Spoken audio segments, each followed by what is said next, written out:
mama ntilie wa machinga, na sasa tunafanyia shughuli zetu hapa, hatusumbuliwi. Nataka nikuombe mzee ombi moja, ikikupendeza, tunaomba utusaidie katika mji wa Nzega. Na mimi nataka nitumie nafasi hii Mheshimiwa Rais kukuomba radhi kwa niaba ya wananchi wa Nzega. Mwaka 2014-15 wakati unajenga zile bypass za pembeni, tulikuwa hatukuelewi, tukawa tunasema mbona wanauhamisha mji. Lakini Mheshimiwa Rais, sasa hivi tumehamishia stendi nje ya mji, na leo tunajenga makao makuu ya halmashauri kule kwenye roundabout. Nataka nikuombe Mheshimiwa Rais, ikikupendeza, tunaomba katika eneo hili la wamachinga hata usitupe fedha sisi.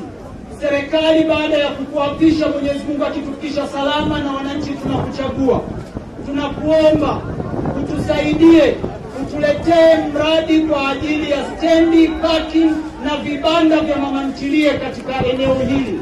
Ikikupendeza Mheshimiwa Rais, wewe walete SUMA JKT watufanyie hiyo kazi, wala fedha zisije katika halmashauri. Sisi tunachokiomba ni hicho. Mheshimiwa Rais, jambo jingine ambalo nataka niseme, sisi wananchi wa wilaya ya Nzega na mkoa wa Tabora na Watanzania wote katika kipindi cha miaka mitano tunakuunga mkono kwa sababu tuna hoja. Wapo wanaoongea wanadhani kwamba maendeleo ni jambo dogo, maendeleo ni mchakato.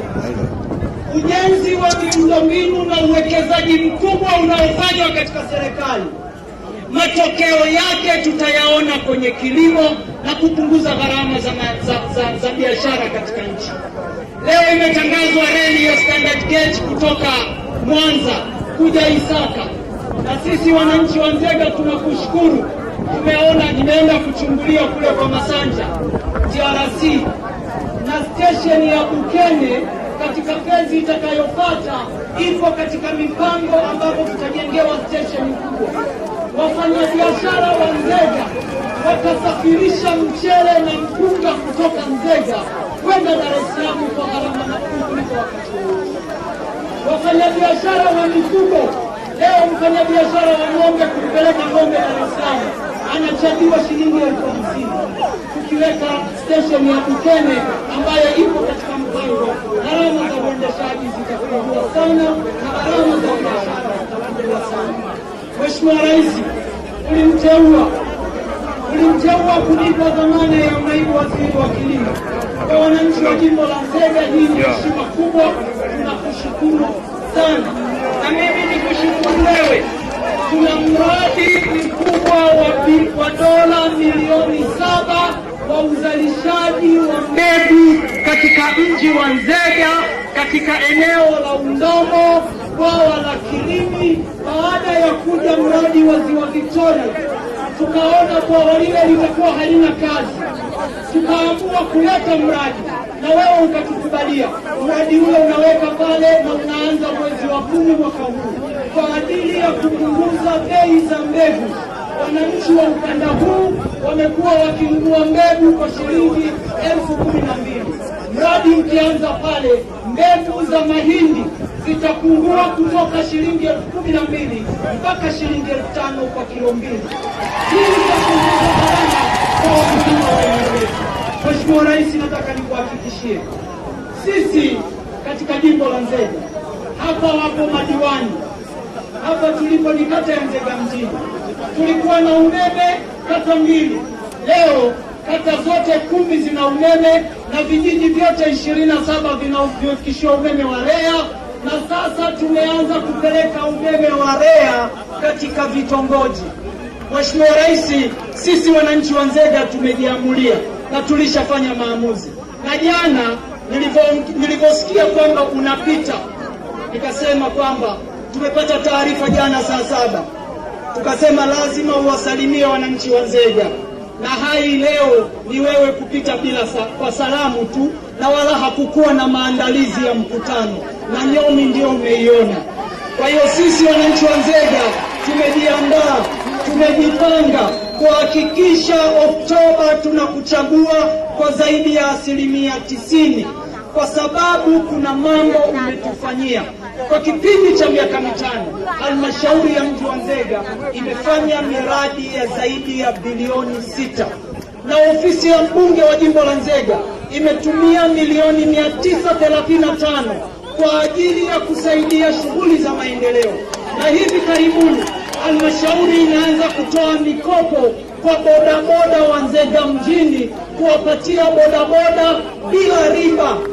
Hatuna jambo jingine la kukupatia zaidi ya kukupa kura mwezi Oktoba. Na mimi najua kuna wakati unaumia moyo mzee, unapoangalia unavyojitoa kufanya kazi. Walimpinga Yesu, hawakukosekana. Walimpinga Mtume Muhammad, hawakukosekana. Kwani dini ya Kikristo au Uislamu ulishindwa kufika mpaka leo? Umefika. Wapo watakaopinga kazi hizi unazofanya, lakini kwa sisi tunaoelewa na wananchi hawa tunakuhakikishia tuko pamoja na wewe, hatuko nyuma yako, tuko pamoja na wewe kuhakikisha unashinda kwa heshima. Hatuna kingine cha kukulipa zaidi ya hiyo. Naomba wote ambao tumejiandikisha na tunaamini kwamba tumemchagua Magufuli tunyooshe mkono wote na tumwambie kwamba sisi tumeshaamua. Usiponyoosha mkono wewe ni mchawi. Mheshimiwa Rais, naomba nimalizie kuwaomba wananchi wenzangu, mwezi Oktoba wote tujitokeze kwa amani kwenda kuchagua viongozi wa Chama cha Mapinduzi. Na sisi tunakushukuru, tuna bahati kila wakati unapita hapa kwenda Chato, na hatujawahi kusikia umeamua kujenga Dar es Salaam. Bado unajenga, kwa hiyo tutakuwa tunakuona unaenda huko.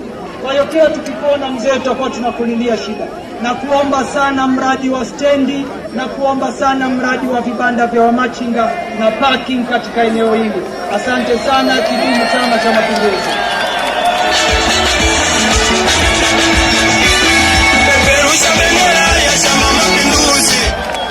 Makofi mengi sana kwa Hussein Bashe.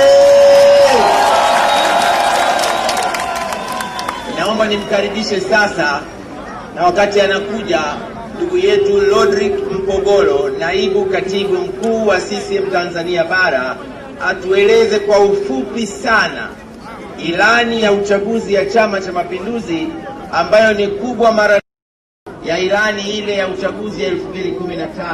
Na msingi ni kwamba wengi mmekuwa mkisema mzee, kama vipi baki tuanue mpaka mbele kwa mbele, lakini nasema hapana, mzee anapenda kuheshimu katiba, atakaa muda ule ambao ni katiba. Lakini tumemwambia kwenye Chama cha Mapinduzi yale yote yatafanyika katika miaka 20 inayokuja, tufanyie ndani ya miaka 5. Wangapi wako tayari kuona mambo makubwa kabisa ndani ya ilani ya CCM? Punga mkono namna hii. CCM oye! Karibu ndugu wote. Chama Mapinduzi,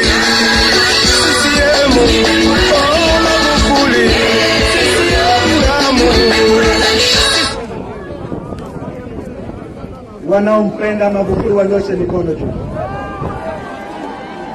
Kama jirani yako hajanyosha usishangae na shida kwenye kwapa. CCM oye! Magufuli safi! Nani kama Magufuli? Nani kama Magufuli?